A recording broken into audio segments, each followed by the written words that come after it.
Jungkook's point of view. Come down here, you worthless piece of boy. My wide, panic-filled eyes flit around my room, trying to latch on something, anything that might help me escape from having to face this. I know you're in there. Stand up and go, Jungkook. I yell at myself. I muster up everything in me, my backpack over a shoulder, making my way out of my room. Give me my breakfast.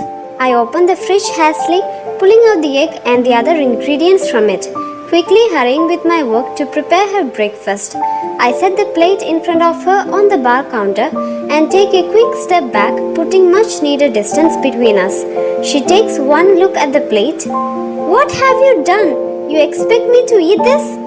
It's eggs, your favorite, I reply in a whimper.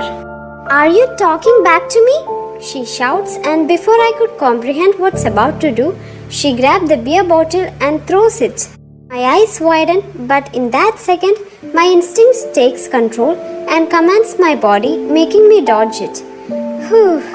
The glass bottle slams into the wall behind me, shattering into a million little pieces. A piece of glass grazes my right ear, and I feel warm blood oozing out. I hiss loudly in pain, but she ignores me, and just like that, she digs into the food. This is her reaction always, an effect of the mental condition she's been diagnosed with. She yells at me, but eats the food I make, while I escape to school without her notice. What a pitiful excuse of a mother. But no matter what she does or makes me do, I tolerate everything because she's my only family. As far as I know, I don't have a father. I push the rim of my glasses up, hike my backpack higher, and throw the bloodied napkin away on my way out of the house. Now, it's not that I can't see without glasses. I can, and in fact my vision is better than that of normal humans. It's not just good like other worlds. That's why the pack doctor had kindly suggested that I wear glasses. My smile widened when I spot Nora Andrews, my best friend, leaning against my locker. Hey Cook, she greets enthusiastically. Did you hear about? She begins, but when she looks at my face, her wide eyes widen further. Whoa, is that a smile I'm seeing on your face? Who are you and what have you done to my emo best friend? She screams, almost deafening me in her shock. Nah, it's nothing. I'm just happy since no one gave me anything this morning. I shrug and she smiles. She can understand what I meant because I have been through a lot of bullying too. Wow, that's great. I hope your whole day goes by. Wait, is that blood? That son of a... Okay, that daughter of a... How dare she? You're her own flesh and blood. Nora, stop it. She didn't do it intentionally. She was drunk. I claim defensively, but we both know that it's not true. Her face softened considerably at my pathetic attempt at lying, and she raises one hand to cup my cheek softly. Why do you put up with her, Cook? You can just file a suit against her or something, she exclaims, fuming once again. What's all the buzz about? I question Nora curiously. She gulps. It's Alpha, Wyan and Beta Taehyung of the Dark Moon Pack are joining our campus from today. She stutters nervously and I want to roll my eyes at her over-exaggeration. Who are they? What? You don't know who Alpha Wyan is?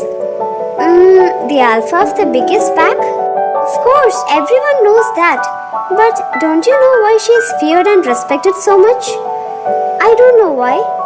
Rumors has it that she killed single-handedly the 20 rogues that attacked her pack the day she took control. Apparently, they thought that since she's a girl, she would be weak and that they could defeat her easily.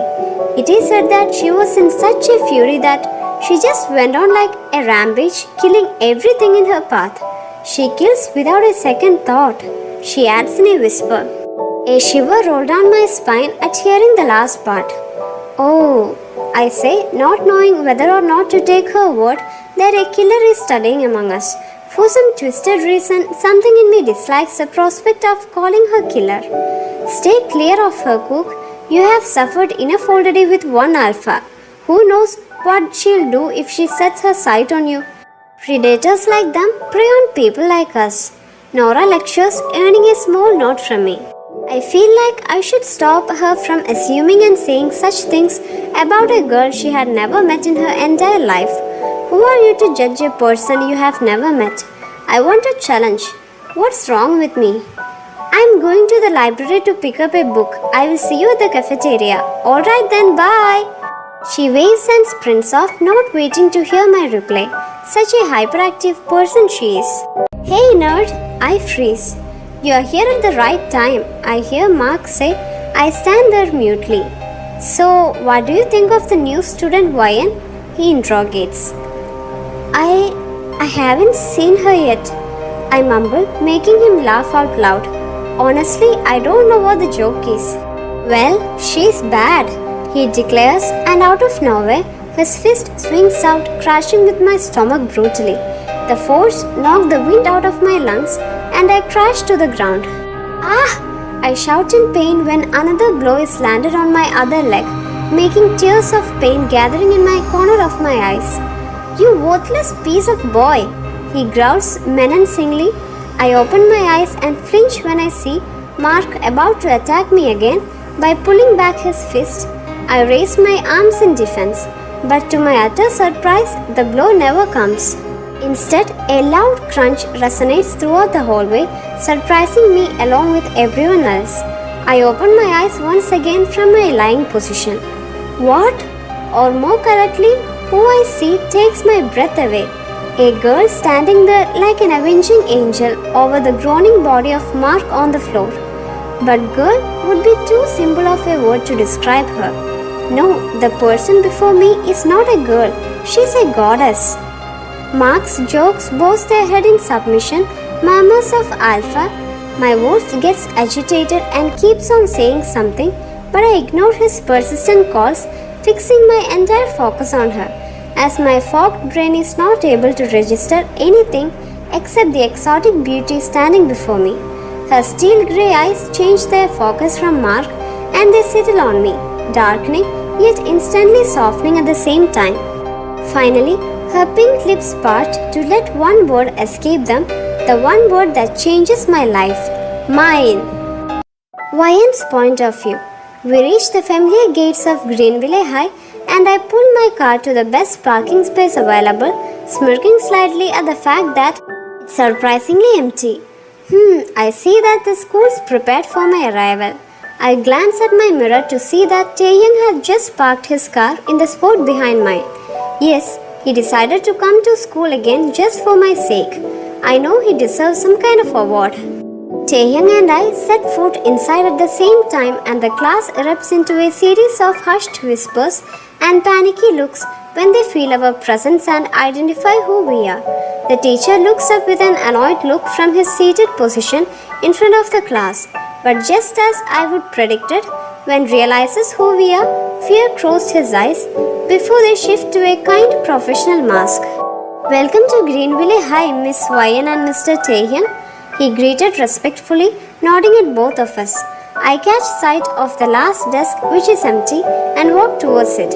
After the two of us are seated, the class slowly goes back to its previous state of mild chatter. The rest of the morning passes by in a blur, with me sporting a permanent scowl. Everyone backs away when I walk down the halls. Tay, I'm going to leave my bag in the locker. Meet you at the cafeteria. As I continue my path to the lockers, I feel something strange, an unexplainable urge in me growing more and more by the passing second, almost pulling me in the direction in which I am walking. I try to push this uncomfortable or more exactly unfamiliar feeling away and carry on. That's when my wolf starts getting impatient, pacing in the back of my head. Something is definitely not right. What's wrong? I ask my wolf but get no reply. That's when I see it, a group of boys standing. They are laughing and pushing at something, and when I get closer, I can see that they aren't laughing at something, but rather at someone. Red fills my vision at the sight. An unexplainable urge to kill the guy who's punching the one on the floor fills me. I place a hand on his shoulder and turn him around with a sheer force, surprising him, and before he could think, I punch him on the nose, the loud crunch resonating through the room. He yelps in pain and falls to the ground by the impact. I remove my attention from the groaning bully on the floor and quickly scan the group to see 3 of my pack members bowing their heads in submission and shame. They mumble a chorus of alpha and I glare at them in silent warning. My attention is quickly dragged away from them to the boy on the floor. When I finally see him, my heart almost stopped, my breathing hitched in my throat. There lying on the ground is a guy. I hear incessant yelling from my wolf and it takes me a second to understand what she is telling. Mate, mate, mate! He's not just any guy, he's my soulmate. Mine, I say, or my wolf does through me, coming forward and claiming what's hers. Jungkook's point of view. I stare up in complete and utter amazement as the beautiful goddess in front of me says that I'm hers. That's when I make sense of the yelling in my head. Mate, mate! So she's my mate? This wonderful creature, divine looking angel who is currently glaring down a group of boys almost twice her size without any ounce of fear is my mate? Sharp gasp and murmurs of shock and surprise erupt from the group of bullies, and one of them even goes as far as asking his question out loud. He's your mate? I hear Dalton's voice asking. I suppress the urge to smirk as my mate drags her eyes off me with irritation and shoot him the deadliest glare known to man. I feel a silver of real fear making my heart go wild at the cold, inhuman look on her beautiful face. Involuntarily, my knees come up to my chest and my arms automatically go around them in an almost shielding manner to protect myself. It's a habitual action that I have been doing ever since I was a kid when my mother ill-treated me or worse. Dalton backs off without a second thought, his eyes going down in a show of submission. My gaze goes back to my mate, who raises one brow, making them all leave the place. My mate once again fixes her intense grey eyes on me, but this time there's no hint of malice or anger in it. I don't know whether to be over the moon with happiness or feel completely crushed about this. Happy to be blessed with such a great mate, or crushed knowing that she's definitely going to reject me. That thought makes my wolf let out a loud howl of sadness and hurt. I can feel his denial of my negative thoughts though. He is positive that at least our mates wolf will like us. What's there to like?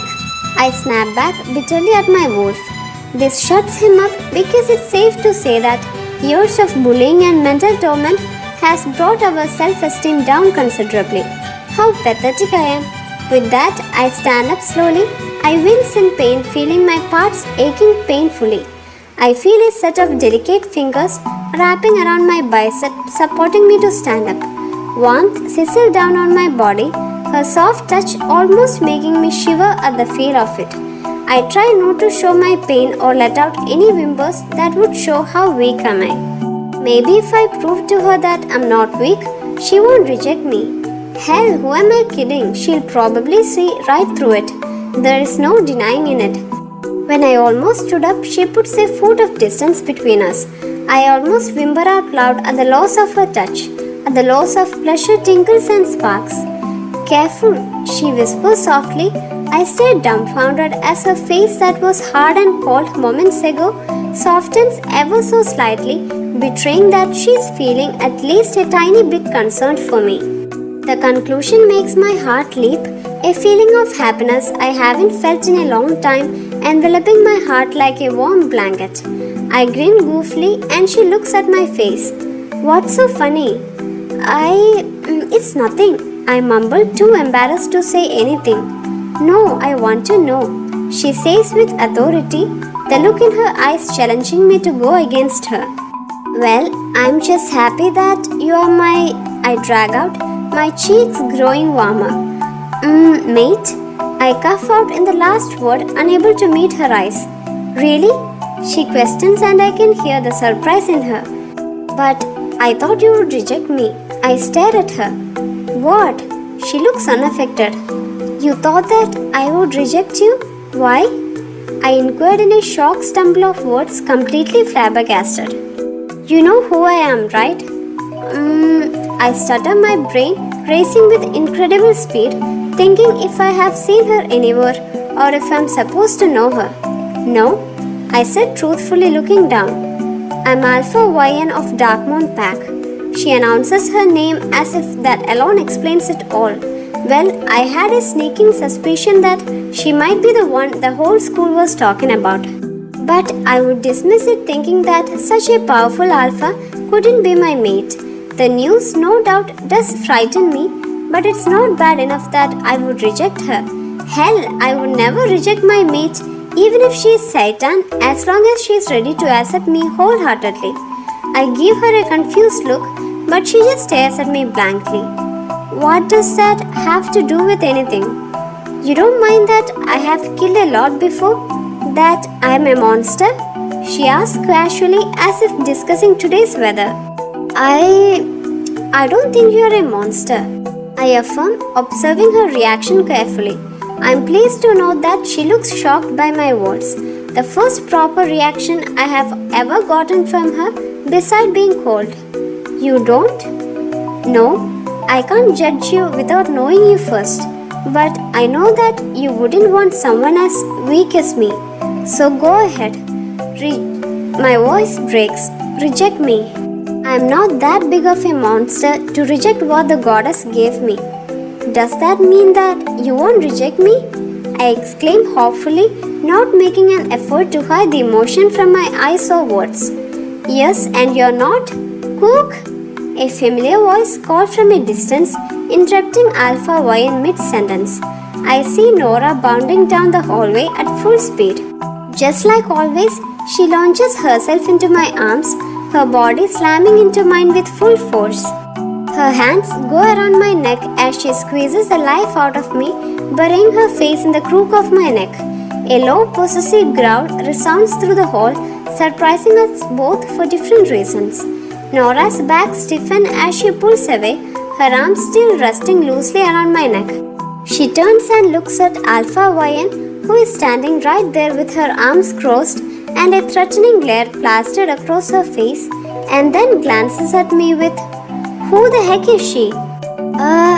My face reddens as I think of a way to explain my mate's possessive behavior. This is, I start but gets cut off by the glowering Alpha. I'm Alpha Wyan and he's my mate, he announces, her glare intensifying at Nora's disrespectful behavior. A shiver of unmistakable desire races through me when she claims me as I'm hers. I resist the urge to drag her to an empty classroom and let her have her wicked ways with me. What the hell is wrong with you, Jungkook? I watch uncomfortably as Nora's face drops in shock at the name, and even more when my mate introduced me as hers. Fear and hurt cross her big doe eyes, but she quickly masks it behind a brave mask. Oh, nice to meet you. Too bad, I can't say the same. Her stormy eyes are fixed in a fierce scowl, burning on the arms that are still around my neck. Nora followed her line of sight and pulls her arm back hastily to her sides when she understands why my mate is behaving so rudely. I'm sorry, Nora mumbles in a small voice. Alpha Wyan wraps a possessive arm around my shoulder and pulling me back into her warm body. I yelp in surprise and turn to look at her with wide eyes, but she ignores me and continues to focus her hot glare on my poor best friend. I said it already and I'm saying again now, don't touch what's mine.